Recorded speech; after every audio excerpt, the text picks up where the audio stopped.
Here we are offering you a little bit of visual just to accompany the instruction on this lovely bag. This version is a design with the ribbons by Amy Butler. It's called Pink Collage and will soon be available as a kit on the website. Read well the instruction, the written instruction.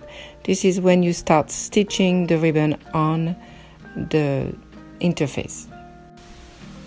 So here you position the ribbon row by row and you stitch with a zigzag stitch connecting the two rows of ribbon together. As you position the ribbon, be sure to cover enough of the overlap and also on the side to cover all the way to the edge. Once it's all done, you can trim it so that it looks exactly as the measurement of the pattern. Now it's time to take the little 3-inch tab and fold it in two.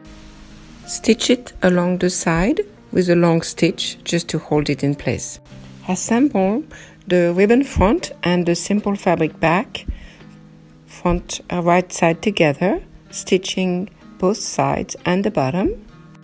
Take the lining that you have prepared according to the instruction and we'll set it inside.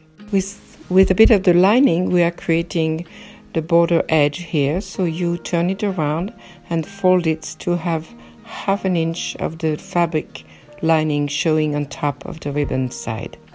Insert the magnetic snap on both sides.